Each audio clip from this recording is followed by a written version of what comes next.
బలవర్తమానంలో ప్రవేశించక ముందు మనల్ని మనం సరి చేసుకొని యోగ్యమైన రీతిలో ఆ బలలో పాలు పొందుతాం. ఆరాధనలో సాయం చేసిన దేవుడు ఈ వర్తమానం కూడా సాయం చేయలాగిన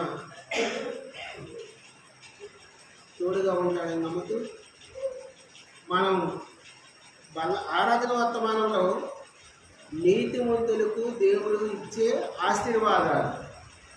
నీతిమంతులకు దేవుడు ఇచ్చే ఆశీర్వాదాలు ఏంటి? దేవుని సన్నిధికి నడిపించి దేవుని ఆరాధించే ధన్యకరమైన జీవితం ఇచ్చాడు. రెండవదిగా వాడిపోయిన నా జీవితాన్ని ఆయన వాడిపోకుండా విశ్వాస జీవితంలో యాత్రా జీవితంలో కాపాడాడు. మూడవదిగా ఫలింపు లేని నా జీవితాల్లో ఫలభరితమైన జీవితంగా మార్చాడు.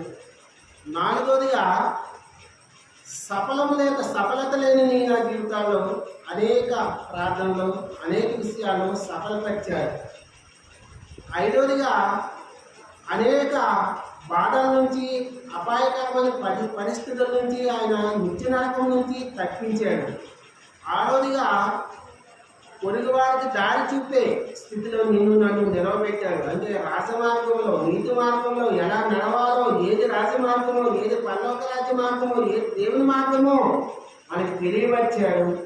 ఏడుగా చీకట్లో పాపంలో జీవిస్తున్న నన్ను ఆయన వెలుగుమయంతో తేజరగా చేస్తాడు. అందుని బట్టి ఆయనకి ఆరాధన చేస్తాము, గణపరిచాము, మహిమపరిచాము. ఇప్పుడు మన అవసరం ఏంటంటే బలవర్తమానంలో కీర్తన గ్రంథము 1-2 వచనాలు మళ్ళీ చదువుకున్నాం. కీర్తన గ్రంథము 1-2 వచనాలు బిగ్గరగా అందరం కలిసి చదువుకున్నాం. కీర్తన గ్రంథము 1-2 అందరం కలిసి చదువుకున్నాం. దుష్టుల ఆలోచన చొప్పున నడవక, పాపుల మార్గమున నిలవక, అపహాసకులు కూర్చున్న చోటను కూర్చుండక, యెహోవా ధర్మశాస్త్రమునందు ఆనందించు దివారాత్రము దాన్ని ధ్యానించేవాడు ధన్యుడు. దుష్టుల ఆలోచనలో నడవక, పాపుల మార్గంలో నిలవక, అపహాసకులు కూర్చునే చోట కూర్చుండగా ఉన్నవాడు ఎవరయ్యా అంటే బైబిల్ సెలవిస్తుంది, వాడు నీతిమంతుడు.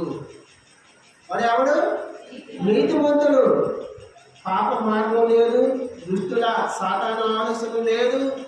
అలాగే అపహాసకులు గేలి చేసే మనుషులు, యాడన చేసే మనుషులు లేరు. కాబట్టి వాడు నీతిమంతుడు. నీతిమంతుడు అంటే వాడు. అయితే ఎవరు నీతిమంతుడు అంటే యేసు రక్తం ద్వారా ఎవరైతే కడగబడ్డారో వాళ్ళందరూ నీతిమంతులే. వాళ్ళందరూ నీతిమంతులే. రోమీలకు రాసిన పత్రిక 5:9 వచనం చదవండి. రోమీలకు రాసిన పత్రిక 5:9. రోమ 5:9 బిగ్గరగా చదవండి. అక్కడ కాబట్టి ఆయన రక్తం వలన ఇప్పుడు నీతిమంతులుగా తీర్చబడి మరింత నిశ్చయముగా ఆయన ద్వారా అది మనం నీతిమంతులుగా ఎలా తీర్చబడ్డామంటే ఆయన రక్తం ద్వారా నీతిమంతులయ్యాము. ఆయన రక్తం వల్లనే ఇప్పుడు మన బలవర్తమానంలో అవసరం ఏంటంటే నీతిమంతులు భూమి మీద ఎలా జీవించాలి. ఆరాధన వర్తమానం నీతిమంతులకు దేవుడిచ్చే ఆశీర్వాదాలు. అది నీతిమంతులకు దేవుడిచ్చే ఆశీర్వాదాలు. ఇప్పుడు నేను నీతిమంతులుగా తీర్చబడ్డాం కదా. నీతిమంతులు ఎట్లా అయ్యాము? ఆయన రక్తం ద్వారా నీతిమంతులుగా అయ్యాము. కాబట్టి భూమి మీద నీతిమంతులు ఎలా జీవించాలి? మనం నీతిమంతులుగా తీర్చిదిద్దాడు కదా ప్రభువు. ఇప్పుడు మనం ఎలా జీవించాలి భూమి మీద? భూమి మీద నీతిమంతులు ఎలాగ జీవించాలి అనేది బలవర్తమానం. ప్రార్థన చేసుకోండి. పరిశుద్ధుల ప్రాణమైన ప్రియ పరలోకపు తండ్రి, యేసునామమున స్తోత్రాలు, వందనాలు చెల్లించుకుంటున్నాం ప్రభా. మాతో మాట్లాడండి ప్రభా. యేసయ్యా మీరు సాయం చేయమని, అభిషేకం ఉంచమని, జ్ఞాపకతో నింపమని ప్రభా. కూర్చొని నీ ప్రజలైన బిడ్డలకి బోధించే యోగ్యత లేని వాడిని, అయోగ్యుని ప్రభా, జ్ఞానం లేని వాడిని ప్రభా, దుమ్ము లాంటి వాడిని ప్రభా. దేవా మీరే సాయం చేసి మహిమ పొందమని ప్రభా.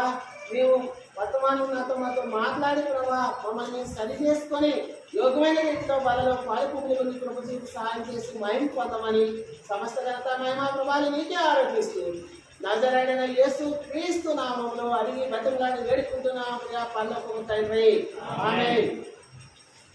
ఇప్పుడు చూద్దాం, నీతిమంతుడు భూమి మీద ఎట్లా జీవించాలి.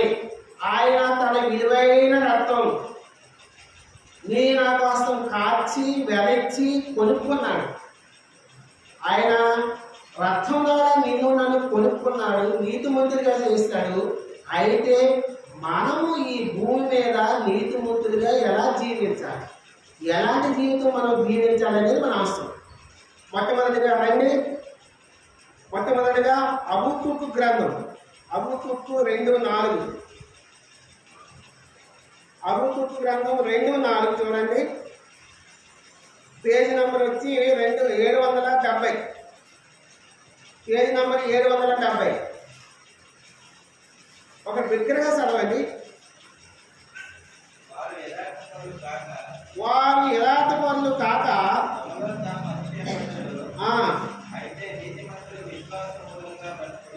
నీతిమంతుడు విశ్వాస మూలంగా బ్రతుకును. అలాగే రోమిలికి రాసిన పత్రిక 1:7 చూడండి. రోమిలికి రాసిన పత్రిక 1:7, రామ 1:7.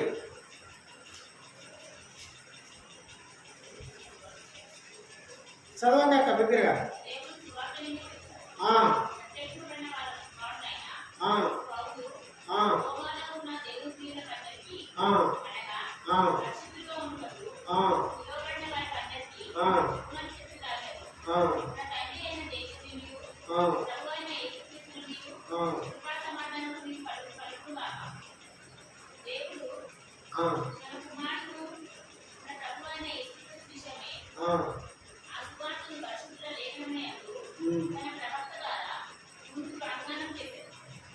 రోమ